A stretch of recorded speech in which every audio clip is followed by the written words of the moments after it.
Welcome to the Health Coach Nation podcast. My name is Hailey Rowe. I'm a sales and marketing coach and strategist for health coaches, life coaches, and wellness professionals who want to become a leader in their field by building their online community, rocking their sales process, and finally feeling confident about how they promote themselves and their marketing. On this show, we talk about tips to grow your business, save yourself time, and finally be able to create a sustainable, profitable business. Let's get into it. Hey, just wanted to give you a quick heads up that I have my fast track plan to your first or next 10K in your coaching business.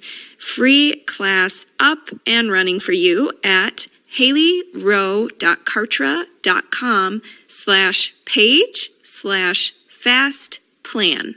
So if you want to get that directly, you can just DM me on Instagram and say, hey, I want the fast track plan. Or you can go to that link, haileyrowe.kartra.com/page/fast plan.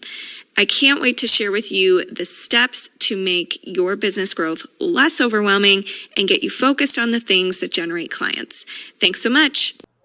I am here today with Nikki Rausch, and she is going to be talking about how to hit your enrollment goals with your next launch as a coach. And Nikki, we have a lot of health and life coaches and mindset coaches listening to this show. And a lot of times they want to get their first one-on-one clients, or they want to fill their first group program. And so I'm super excited to talk about launching, because I think that's such a loaded word for so many coaches. And, you can be doing open enrollment or closed enrollment or so many different things. And so I'd love to just kind of talk with you today about what should somebody be thinking about when they want to fill those spots. So first, I'm going to have you introduce yourself and how you got into doing what you do. And then we'll go into the nitty gritty of launching. Awesome. Well, thanks for having me here. I'm excited to chat about this topic. A little bit about me. My company is Sales Maven. I'm a sales coach and trainer. My background is 25 years of sales experience. I'm also a master certified practitioner of neuro-linguistic programming with over 1,200 classroom hours. If that's a new term to anybody listening, it's really the study of communication. So I am an expert on the language of sales, and I teach a 5-step process to a sales conversation called the selling staircase. And the idea is that when you're in a sales conversation, it should be something that you're doing with somebody, not to somebody. I think a lot of people get scared off by sales and it feels uncomfortable and icky. And a lot of times it's because you're showing up from this place of like, I think I'm supposed to do this to somebody, and that feels really gross. And so I teach, how do you have this collaborative experience, and how do you make the conversation more impactful and effective? And so that's me. That's my business. I've been doing this for 8 years, and I work with clients in a couple different ways. Private coaching clients. I have a group coaching program, and then I teach master classes once a quarter. How cool. Love it. Yeah. And I think when it comes to that sales conversation, you're so right. I hear so many people thinking, I got to ask for money. I hate asking for money. And I'm like, what? Like, no, you're partnering with a client to deliver a service. Yeah. And money is exchange, but you're not like just taking money and then not doing anything. Exactly. I feel like we have that in common. Yeah. It's not about taking. And it's this idea of how can you learn how to make it a with and a collaborative experience for you, but also more importantly for the prospect, because people value what they pay for. And as much as you think they're paying you for whatever it is that you're going to deliver, really what they're doing is they're investing in themselves. And so there has to be a money exchange for that to happen. Yeah, for sure. Yeah. So tell us a little bit about launch mode. So if somebody is setting a goal, let's say they want their first 3 clients or something, what would be the next steps in your book as far as what they should start thinking about? Well, the first step, I'm going to back up, and I always think, number one is understand what's your outcome. Like, what's your outcome? And of course, you're going to have like, what are the benefits for the person who's going to participate in your program or whatever it is that you're doing, but what's your outcome? And you have to approach all of your your launch activities, knowing where your outcome is. Because, I think Lewis Carroll quotes, if you don't know where you're going, any road will get you there. So you want to be really clear about what your outcome is. And then I always suggest to my clients that you set what I call a good, better, and best goal, because I think a lot of times we have this it's like all or nothing thinking. I either hit my goal and it was a success, or I missed my goal and it was a failure. But realistically, when you're launching, especially in your first launch, having a good, better, best goal allows you to start to go, like for me, a good goal is, what would validate this offer? So do you need one person to sign up for you to go, yeah, this is a valid offer, people will pay money for this? Or do you need 5 people to sign up for you to go, this is a course, a class that I'm going to teach, and I can teach it with 5 people. And then so you strive like heck to get to that good goal. And then once you've hit that, now you push towards the like better goal. And then what's your pie in the sky goal? Like, what's the ultimate goal, or what's the max that you could have in the course, or however you set that. And I think having these benchmarks are a good way for you to help your mindset, so you don't get into this all or nothing thinking, like I either succeeded or I failed. But that's not true, because a lot of times on a launch, especially if it's your first time, you have to just say, I think you have to go into it of like, I'm validating this as an offer. And I'm also giving myself the experience of delivering the offer and knowing, what do I need to change or tweak for next time around? Because I think one of the things that people get into in launch mode is they want perfection. And so it keeps them from actually launching. But realistically, you have to put offers out and test them and see, did it go well? What were the results that the clients got out of this? Did I enjoy what I was doing? Did I feel like I undersold it? Like, did I sell it for too little? Or next time, how would I change it? Should I have added a payment plan to it? Like, all of that information you really won't learn until you have actually delivered on a program or on a, coaching service, whatever it is. Right. Yeah, absolutely. And I love the way you phrase good, better, and best. And really, I talk about that a lot too, with like your choices in your day and your habits, and like putting a post out there. It's not always going to be the best. And sometimes it just needs to be a little bit better than the last one or whatever. That's right. Right. That's right. So let's talk about, when it comes to, I know a lot of my folks in the Health Coach Nation community, they struggle with talking about their offer, feeling like they're promoting themselves, feeling like they're overly promoting. They don't want to come off too salesy, but they want to talk about this launch, and they want to actually get clients from their posts instead of just entertaining content. So what are some tips to talk about their program or talk about what they do in a way that is received well and maybe leads to some interested people signing up? One of the things that I teach in the 5 steps to the sales conversation, step 2 is to create curiosity. And it is the most missed step in the sales process, and specifically on social media. And so you have to learn how to create some curiosity. So I'm going to give like the simplest way to do this. And just to give a little background to it, when I teach creating curiosity, I often compare it to, it's the difference between how you call a dog and how you call a cat, which I know sounds a little crazy, so stick with me here for a second. But the idea is, when you hear people that are calling dogs, a lot of times to get dogs' attention, they do this like high pitched, really like fun, like, come here, boy, come here, like, oh my gosh, we're gonna do, and dogs respond to that energy. And a lot of times when people are showing up on social media and they're wanting to share about their launch or whatever they've got going on, they show up with dog calling energy. But we don't, as humans, respond to dog calling energy. We actually push away from it. So instead, we want to have what I call cat calling energy. We want to have that little bit of that, here, kitty, kitty, here, kitty, kitty. We want people to like want to be a part of the conversation. And so back to kind of my comment about sales isn't something you do to somebody, it's something you do with. You want to start having with conversations. And one of the ways to have with conversations is to create curiosity. And And then from there, the way to actually do this is to start asking questions. I find on social media, we do a lot of talking at people like, here's this thing I'm doing. This is why it's so great. This is why you want to come. This is why, you need this. I know what you need, blah, blah, blah. That's a lot of talking at people. But instead, if you would ask people questions, they're much more likely to engage. And the question could be something like, what has been your biggest struggle in regards to, whatever the topic is that you're going to teach?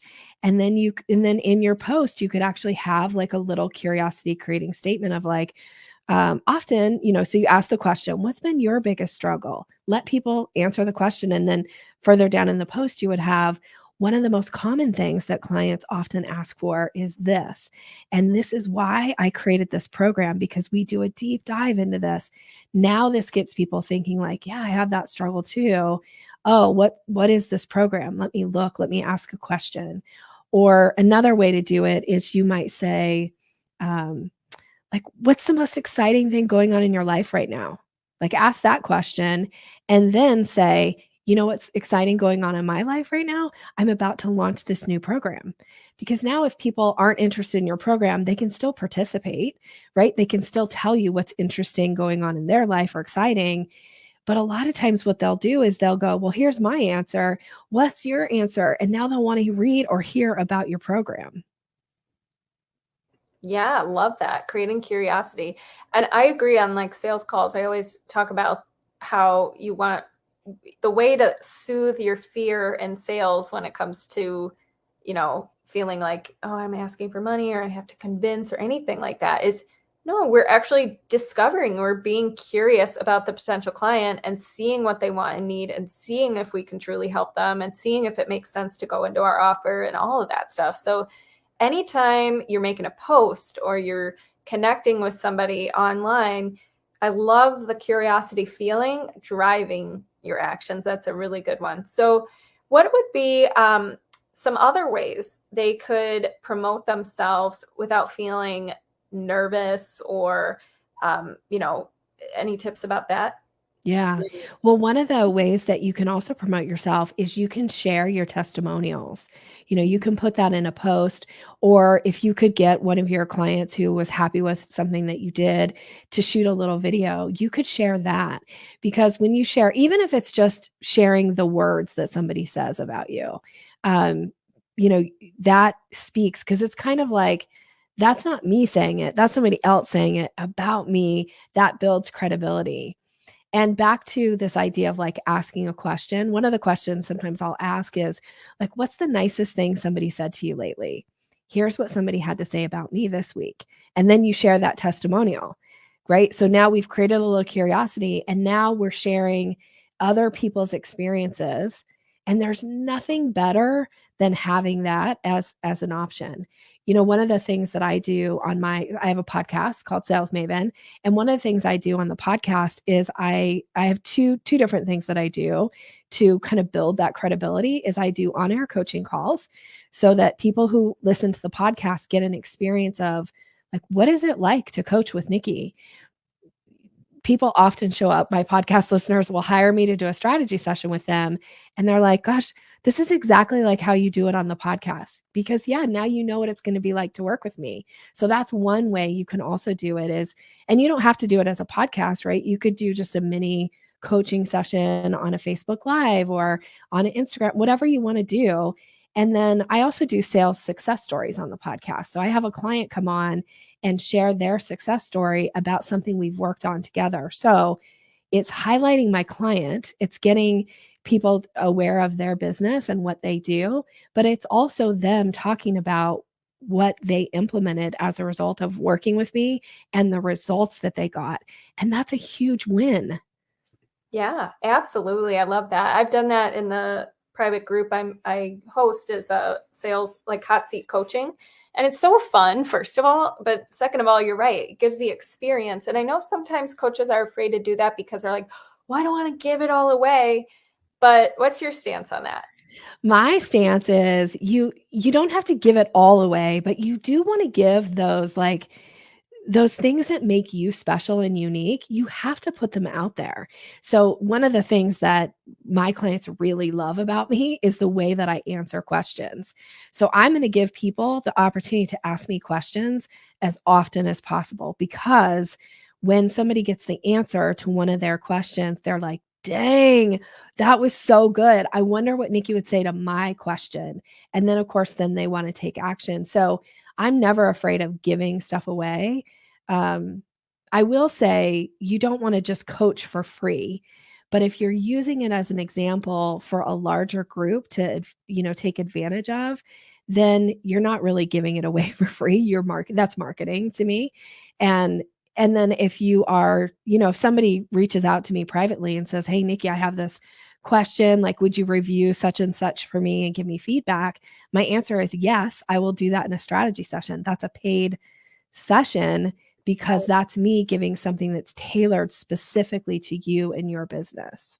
100%. Absolutely. Now, what would you say? Because this is probably going to be the most other common thing is, oh man, people just say my program's too expensive. Pricing objection. As you're the sales expert, we got to ask you about that. Yeah. Well, the thing about too expensive is you need to check to see what do they mean by too expensive. And so anytime somebody raises an objection, you want to have what's known as the conditional close question. Now, this question, you're going to tailor it based on what their objection is, but just the structure of the question, it's essentially this. It's, if I could demonstrate to your satisfaction that XYZ, whatever their objection is. So in this case, if I could demonstrate to your satisfaction that you would get more value out of this than what you invested, would you be interested in moving forward? So that's one way. So we have to check to see, is the real objection that they don't see the value of it? Is the real objection that they absolutely cannot afford it? Like, what is the true objection? And you want to be really careful when you're in sales mode of making assumptions about what somebody's real objection is. You've got to check it out and ask. And if you're not willing to ask, you're probably not going to get the answer. And if you can't get the answer, it's hard for you to ever overcome that objection. So for sometimes the objection is, I can't swing the full, let's say it's a $5,000 program. I can't swing the full $5,000. So then now your job is to see, could you offer an alternative? So for me, it might be, if I was able to offer you a payment plan, is that something you then want to move forward with? And if they're like, tell me about the payment plan, then I would tell them. What I don't do is, well, I have a payment plan and here's what it is, and it's this, and it's this, and it's this. So it's going to make it super easy for you to afford it, because I don't really have permission yet to do that. So I'm always going to check to say, so if I was able to do this, would you be interested? Because I want them to say, yeah, lay out the payment plan for me, Nikki. I think that is so, so important. So just because you get an objection doesn't mean it's a no. But the other thing I will say about this is, if the objection is price, and the true objection behind the price is, I absolutely cannot afford it, then that just means they're not ready for you. So bless and release. And I call that bless and release in the kindest, most positive way, because I'm not trying to tell people like, oh, you can't afford me. Like, oh, what a failure you must be. Like, go kick rocks. Like, I never want anybody to feel shamed that they can't afford working with me. I want them to feel like, oh, Nikki respects where I am right now. And when I am ready, she's going to be the person that I go back to. Totally. Yeah. Sometimes it's a not right now Yeah. instead of a no. Yeah. And I love the way it kind of goes back to your theme of curiosity, is get micro yeses, get permission based sales. So, Yes. okay, so you can't do the payment in full. What about a payment plan? Pause. Don't just dictate the whole payment plan, like you said. That was Yeah. a really great tip. So, what about what could go wrong in a launch that maybe we should prepare for, or any tips that we should know before, like, going into a launch? We've set our outcome goal, and now we're like, all right, I'm ready to go. I'm going to talk about the program. I'm going to book calls, whatever. What would Mhm. be your next advice?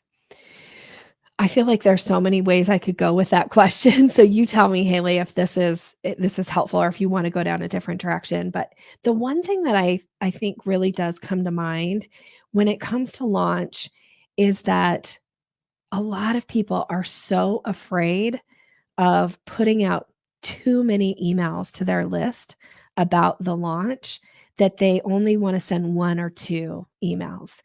And because they're like, oh, I'm going to get a bunch of unsubscribes because, if I'm going to send 1 email. And again, I can go in a lot of directions here. So I'm just going to go down this one. No, this one's great. It's okay. All right, good. Thanks. So the thing about this, and I track this in my own business. So we track like every promotion that I put out, we track how many buyers do we get on each email for a promotion. So I have kind of a rule for me is usually there's going to be at least 4 emails that go. Sometimes there's 5, sometimes there's 6 emails that would go about something. And we know that the majority of our buyers either come on email 1 or email 3 and 4. And so when people say to me like, oh, Nikki, I'm only going to put out 2 emails, I can show them stats and go, look, if I had only put out 2 emails, look how many buyers I would have missed out on this promotion, on this other promotion, on this other promotion. You can't just put it in front of somebody once or twice and think that's enough. It's not enough.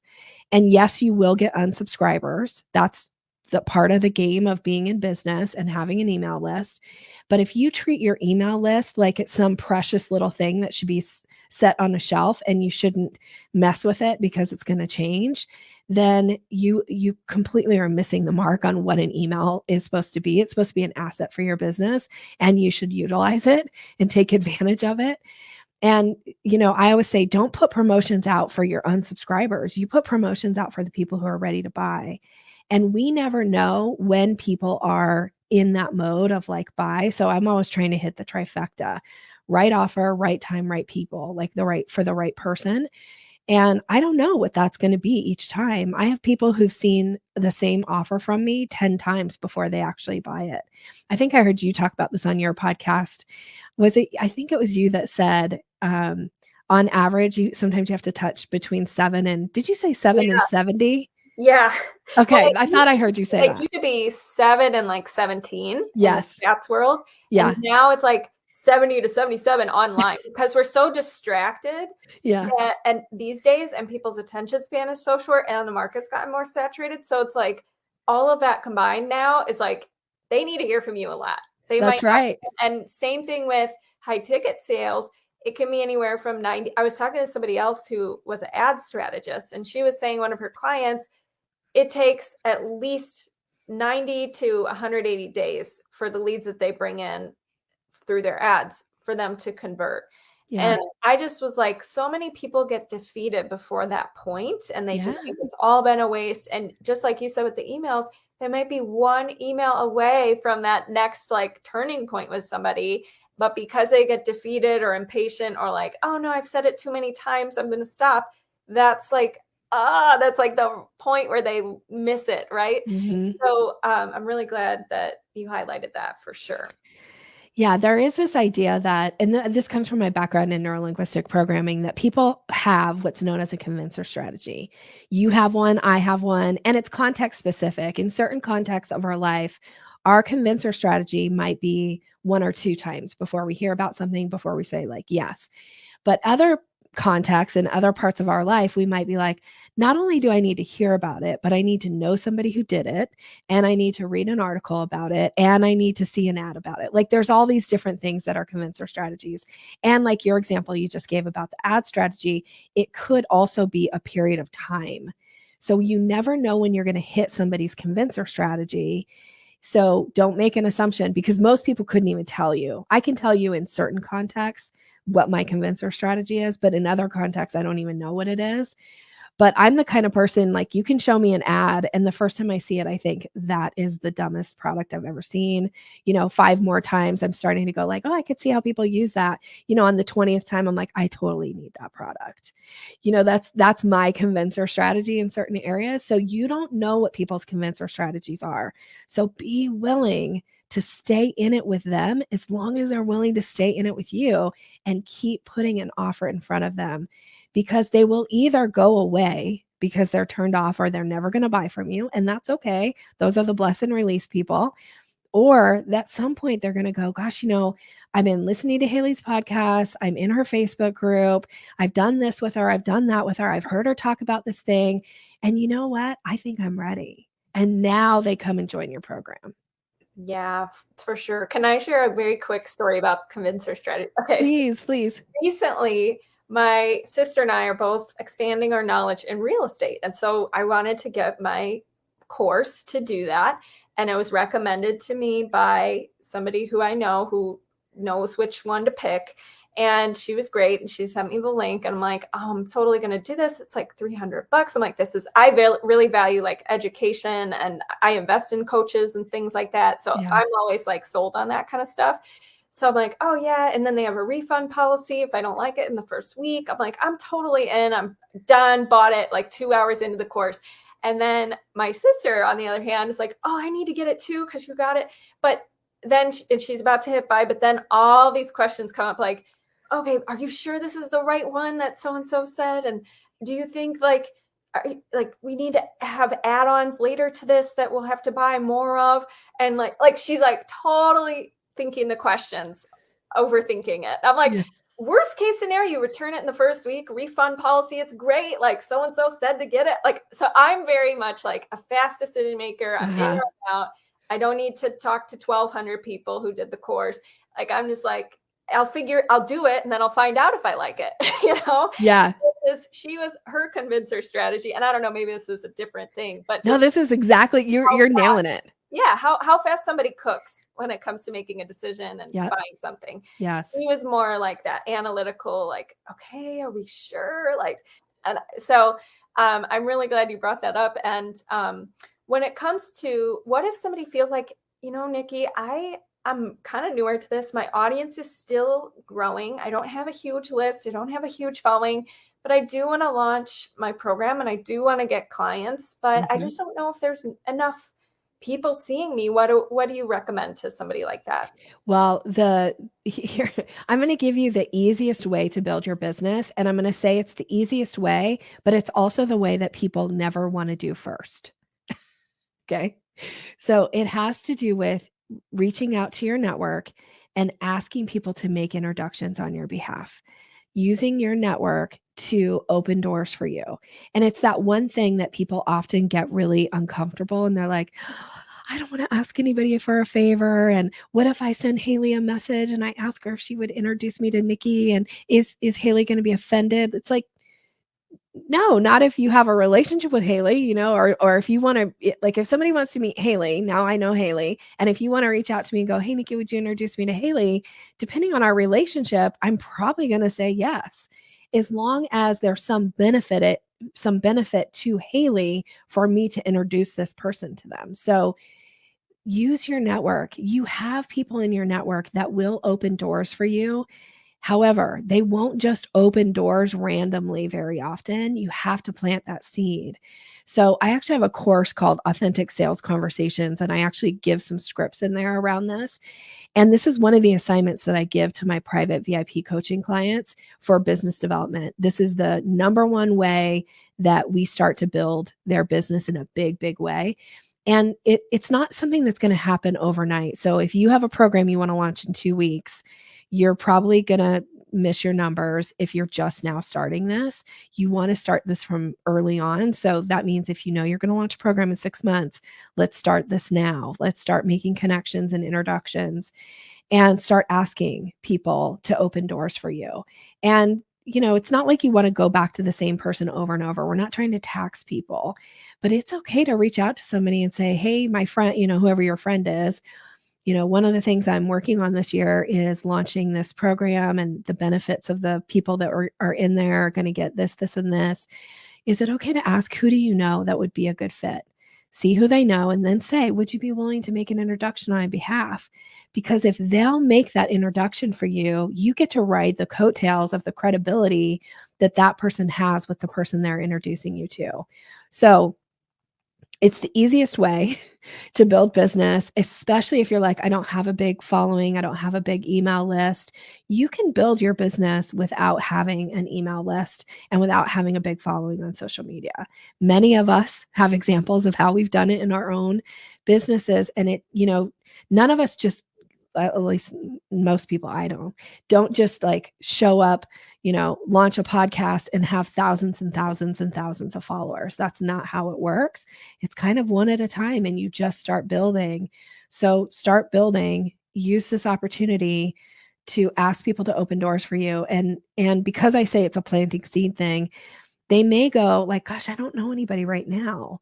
But it's kind of that same theory of like, when you go and you buy a new car and then you start driving it around and then now you see that car everywhere. That kind of happens when you ask people to open doors for you. So initially they might go, yeah, I don't think I know anybody. And then next week they're talking to somebody who mentions that they need some kind of help with whatever it is that you're doing. And they go, oh my gosh, I should totally introduce you to my friend Hailey. She's got this program that she does and she's amazing. And here's all the things I love about her. And, can I make an introduction for you? And this is so great, right? And so my clients that actually do this, they usually come back to me. And again, it's a long game. You're playing the long game here, but usually they'll come back 2 months in. They're like, I hate this. I hate doing this, Nikki. It's super uncomfortable. 3 months in, they're like, oh, it's not too bad. 4 months in, they're like, I just booked this huge new client. 6 months in, they're like, my business, my roster starting to fill. So it's a work in progress, and it really is the easiest way to build your business. Totally. Love it. Awesome. So Nikki, how can everybody connect with you after this episode? Well, I'm going to wrap it around a gift, if that's okay for your audience. So I have an ebook called Closing the Sale, and it's all about boosting your confidence in that close conversation. I know we didn't get too deep into that in the call today. So you can get that by going to yoursalesmaven.com/Hailey. So this is for your audience. So yoursalesmaven.com/Hailey. I'd love to gift that book to you. And also, I think I mentioned I have a podcast. So that's another way to connect with me. It's called Sales Maven. And I'd love to hear from a listener. What was your takeaway from today? Love it. Awesome. Well, thank you so much for coming on. I love the tangible tips that you gave and the examples. And thanks so much. Thank you for having me. Bye-bye. Thank you so much for listening to today's episode. And if you liked it and want to reserve your very own free sales audit, go to haileyrowe.com/strategy-call to book your very own free sales audit. On the call, we'll talk more about the common concerns you get from your ideal clients, how to overcome those concerns, how to coach through objections, how to change your mindset around sales, and improve your sales process so you can be closing and converting more clients. I can't wait to connect with you, and go to haileyrowe.com/strategy-call to take the first step. Thanks so much. Have a good day.